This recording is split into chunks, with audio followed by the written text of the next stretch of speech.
64 years ago, a 31-year-old mother of two in Lincoln, Massachusetts, made lunch for her children, pruned the plants along her front walk, and carried something red across her driveway. And then, she was gone. The kitchen of her home on Old Bedford Road was left smeared in blood. Her 2-year-old son was crying in his crib upstairs.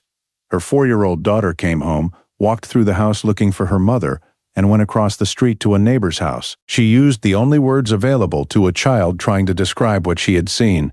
"Mommy is gone and the kitchen is covered in red paint."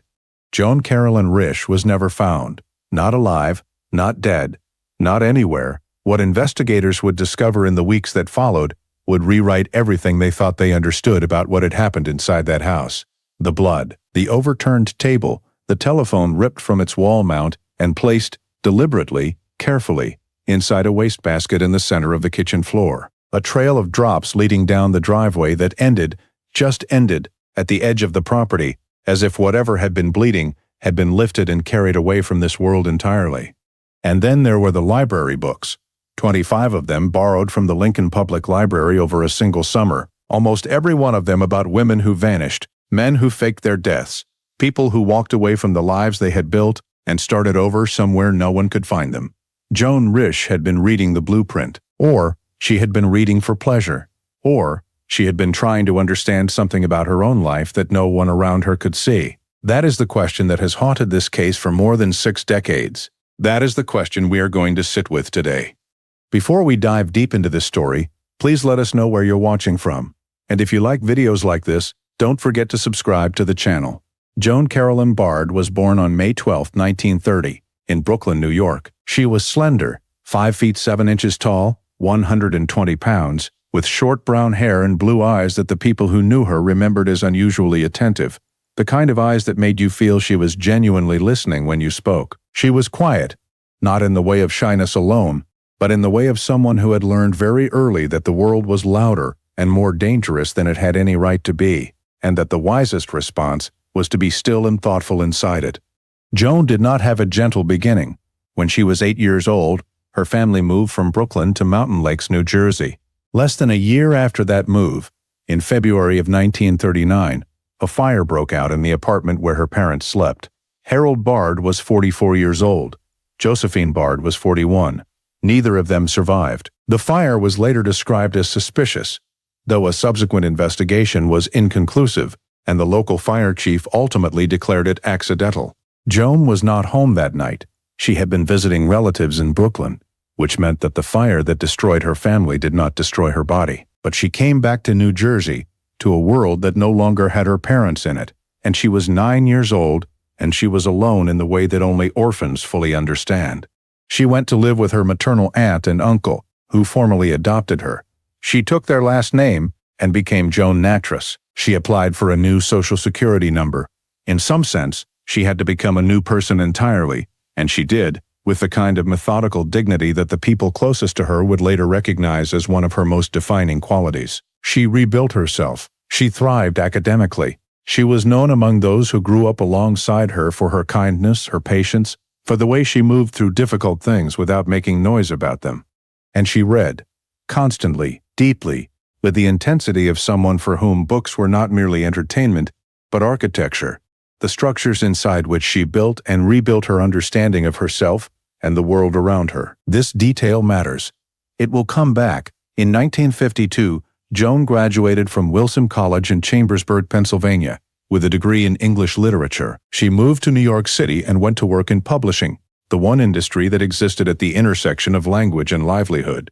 She started as a secretary, the way women in the 1950s were required to start regardless of their capabilities, and worked her way up to supervisor of the secretarial pool, and then to editorial assistant at Harcourt Brace and World, and later Thomas Y. Crowell Company. She was good at it. She was going somewhere. She had built, carefully and largely on her own, a life in the city she loved, doing work that meant something to her. In 1954, at a Harvard football game, she met Martin Risch. They were both from Brooklyn. They connected immediately.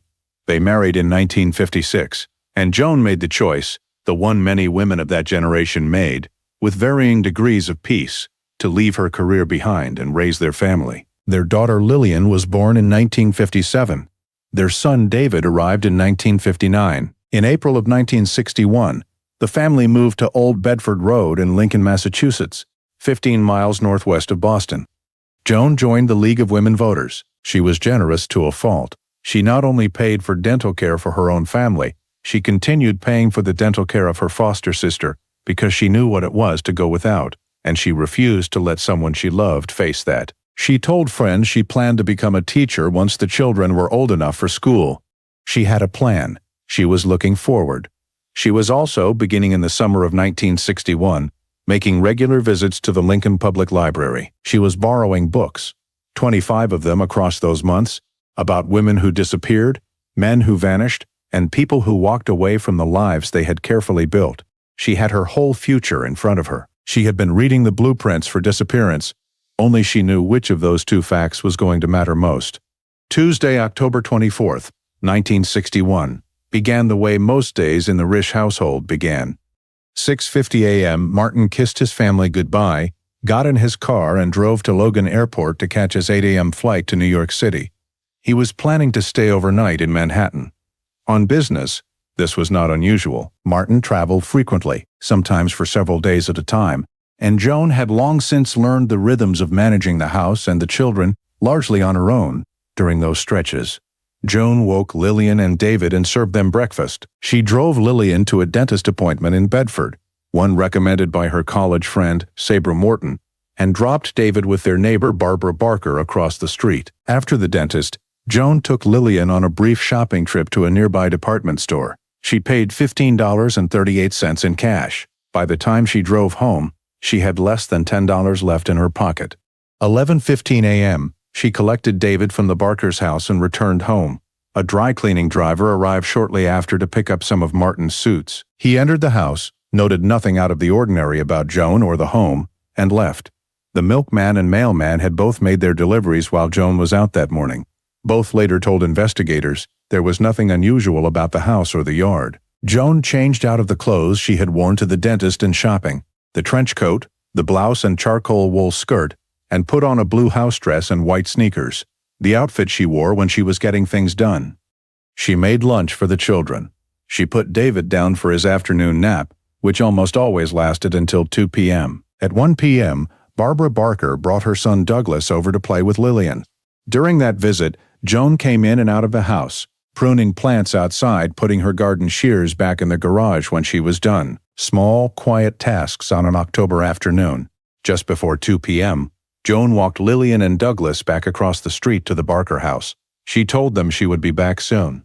At approximately 2:15 p.m., Barbara Barker glanced out her front window. She saw Joan moving rapidly up her own driveway, wearing what appeared to be the trench coat again, her arms outstretched, carrying something red from the direction of the car toward the garage. Barbara assumed Joan was chasing one of the children, who had wandered back across the street. She thought nothing more of it. That was the last confirmed sighting of Joan Risch. When police arrived at 4:33 p.m., they found blood smeared on the kitchen walls and kitchen floor, a table overturned, a chair displaced, the wall-mounted telephone handset ripped from its bracket and placed inside the wastebasket, which had been moved from under the kitchen sink to the center of the floor. A drop of blood on the first step of the staircase, blood at the top of the stairs, 8 drops in the master bedroom, a blood smear near a window in the children's room, a bloody handprint on the wall, a trail of drops leading down the driveway to Joan's car, which was stained on the right rear fender, the left side of the hood, and the center of the trunk. The trail ended at the edge of the driveway, not at the road, at the edge of the property, where the asphalt met the world outside. There were no bloody footprints anywhere in the house or outside it. Whoever had moved through that kitchen, or whoever had been with Joan when the blood was shed, had not stepped in a single drop. A state police chemist later calculated that the total volume of blood found across the entire scene amounted to approximately half a pint, not a life-threatening quantity under normal circumstances, but enough to understand that something had happened in that house between 2:15 and 4:15 on a Tuesday, October afternoon that no one on Old Bedford Road had heard or seen or understood at all.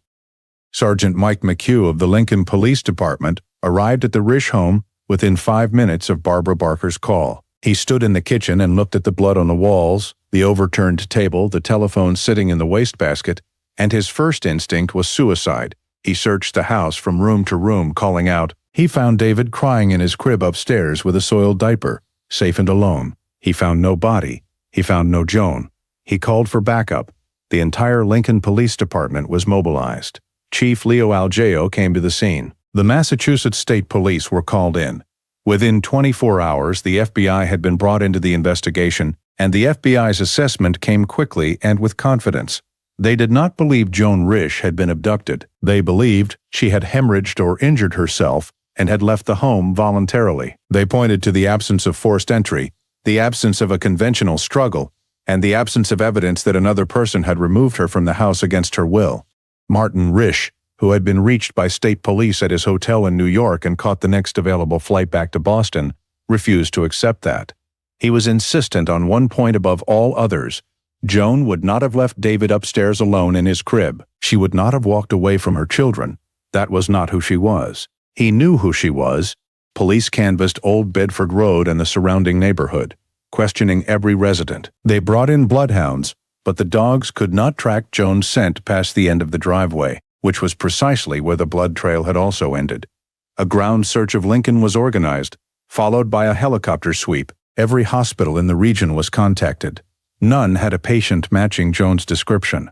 3 unverified sightings emerged in the hours immediately after her disappearance. At 2:45 p.m., a woman in clothing matching Joan's description was seen walking hunched along Route 2A west of Old Bedford Road, headed toward Concord, wearing a scarf tied under her chin, appearing disoriented and cold. Between 3:15 and 3:30 p.m., a similarly dressed woman was spotted on the Route 128 median strip in Waltham, with blood visibly running down both legs, appearing to cradle something against her stomach, struggling to walk in a straight line. Around 4:30 p.m., a woman again matching Joan's description was seen walking south along Route 128 near Trapello Road. That last sighting placed her roughly 12 miles from her home. No one stopped to help any of these women. No one called police in time.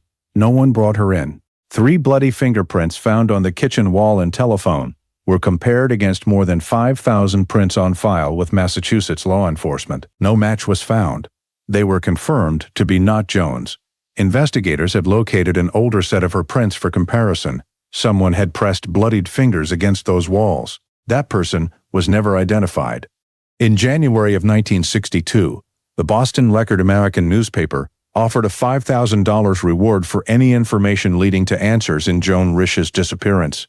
Dozens of tips arrived at the Middlesex District Attorney's office. Each one collapsed under investigation. The reward went unclaimed. The investigation fell into silence. Leo Algeo retired from the Lincoln force in 1970. He kept working on Joan's case anyway. He told the Boston Globe years later that it was sort of a stone around my neck. He had a theory. He preferred not to share it publicly. "I thought they'd find a body or bones or something," he said. "Things do turn up. People don't disappear without a trace." But Joan Risch had.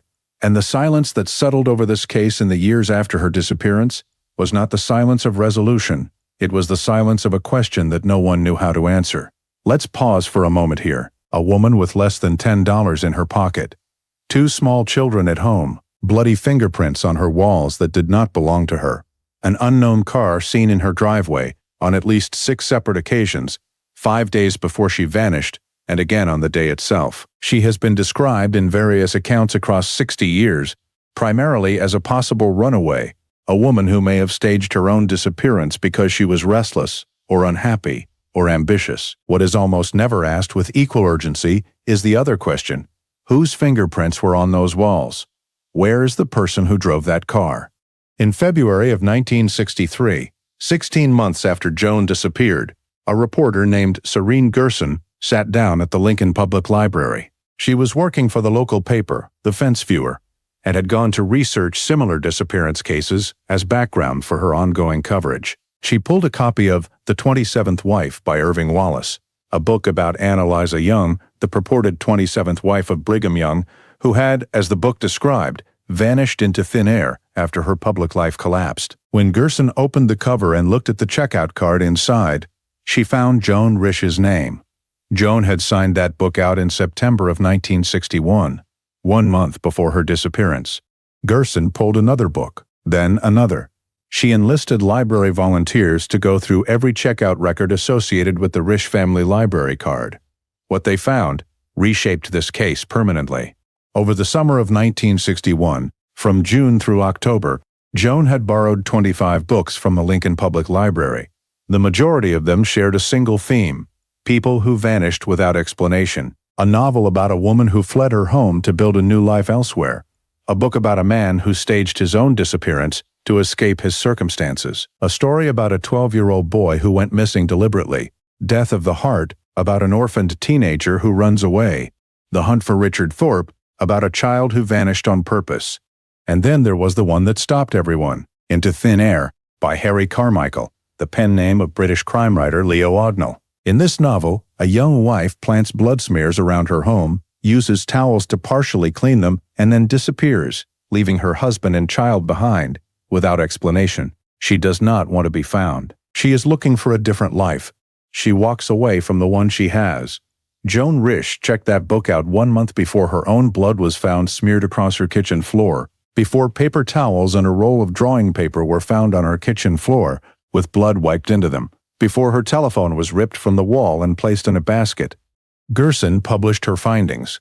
The theory that Joan had staged her own disappearance spread quickly through newspaper coverage, and has never fully receded. Carmichael himself became interested when Gerson wrote to him. He stated publicly that he believed Joan was still alive somewhere between Boston and New York, but was afraid to come forward because she harbors a terrible secret. He was so drawn into the case that he built it into a novel of his own. Flashback, published in late 1964. In his fictionalized account, the woman who disappeared had been visited by a former lover who came to assault her. She fought back. She had to flee. The secret she carried was not escape from a boring life. It was survival after an act of violence. No one has ever been able to confirm that theory. But consider what it explains that the staged disappearance theory cannot. The unidentified bloody fingerprints on the wall, not Joan's, belonging to someone else. The unknown dirty two-toned car, possibly a General Motors model, that the Risch's regular milkman reported seeing outside their home 5 days before Joan disappeared, and that teenage Virginia Keene reported seeing again in the driveway on the afternoon of October 24th. A neighbor saw that same car parked on Sunnyside Lane that afternoon. She watched a man get out of it, cut branches from the nearby woods, and drive away. That car was never traced. The man who stepped out of it was never identified. The milkman had seen it 5 days before Joan was gone. Someone had been coming to that house. Someone had been watching. And on the afternoon of October 24th, 1961, someone left bloody fingerprints on Joan Risch's kitchen wall and walked out of this case entirely. And 64 years later, we still do not know their name. There is no resolution to offer here. There is no arrest, no trial, no verdict. After 64 years, the disappearance of Joan Risch remains one of the most genuinely impenetrable cold cases in New England history. The evidence points in every direction simultaneously. Every theory explains some of the evidence. No theory explains all of it. The staged disappearance argument has weight that cannot simply be dismissed. 25 books. Into Thin Air checked out 30 days before a crime scene that mirrors its central plot. Friends who told investigators that Joan had confided feeling something missing from her life after leaving her career behind in New York City. A household that was, in the words of people who knew it, sometimes lonely. The houses on Old Bedford Road spaced far apart, surrounded by trees, isolated by design. Martin away for days at a time. Joan alone with 2 small children in a suburb where she was still finding her footing. The blood, at only half a pint, could have been self-inflicted to complete the fiction she had been studying. A person with months to plan might have accumulated resources that the family finances didn't reflect. She had spent that morning paying for her foster sister's dental care, settling things, closing things. Against every single piece of that, she left David upstairs. She left Lillian across the street with Barbara Barker. She had less than $10 in her pocket. She left her pocketbook. She left her wedding ring. And every person who had known her well, across decades of interviews and follow-up reporting, said the same thing without coordination or exception. "I think Joan is almost certainly dead," Sabra Morton told the Boston Globe in 1996. "She would never have left her family on her own.